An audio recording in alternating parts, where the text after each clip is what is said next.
the lies linking me with the disgraceful Jeffrey Epstein need to end today. The individuals lying about me are devoid of ethical standards, humility, and respect. I do not object to their ignorance, but rather I reject their mean-spirited attempts to defame my reputation.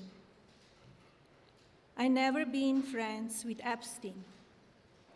Donald and I were invited to the same parties as Epstein from time to time, since overlapping in social circles is common in New York City and Palm Beach. To be clear, I never had a relationship with Epstein or his accomplice, Maxwell. My email reply to Maxwell cannot be categorized as anything more than casual correspondence. My polite reply to her email doesn't amount to anything more than a trivial note. I am not Epstein's victim. Epstein did not introduce me to Donald Trump. I met my husband by chance at a New York City party in 1998. This initial encounter with my husband is documented in detail in my book, Melania. The first time I crossed paths with Epstein was in the year 2000 at an event Donald and I attended together.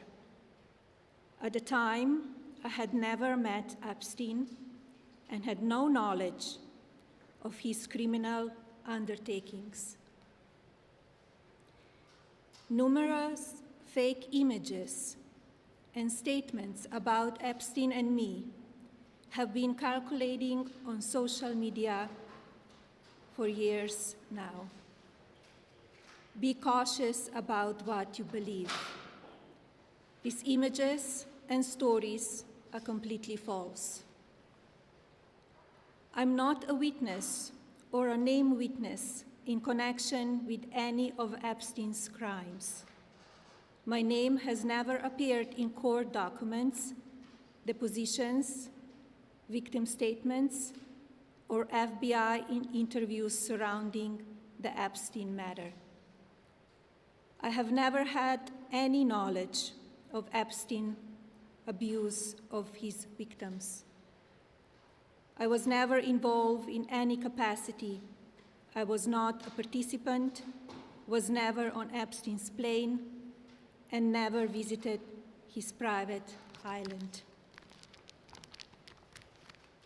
I have never been legally accused or convinced of a crime in connection with Epstein's sex trafficking, abuse of minors, and other repulsive behavior. The false smears about me from mean-spirited and politically motivated individuals and entities looking to cause damage to my good name, to gain financially and climb politically, must stop. My attorneys and I have fought these unfounded and baseless lies with success and will continue to maintain my sound reputation without hesitation.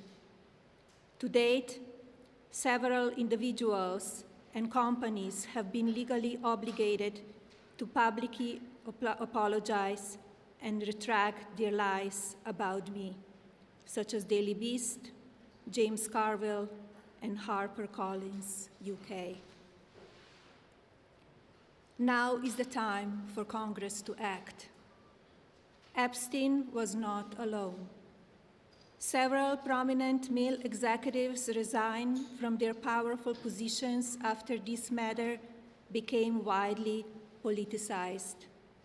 Of course, this doesn't amount to guilt, but we still must work openly and transparently to uncover the truth. I call on Congress to provide the women who have been victimized by Epstein with a public hearing specifically centered around the survivors. Give these victims their opportunity to testify under oath in front of Congress with the power of sworn testimony. Each and every woman should have her day to tell her story in public if she wishes, and then her testimony should be permanently entered into the Congressional record.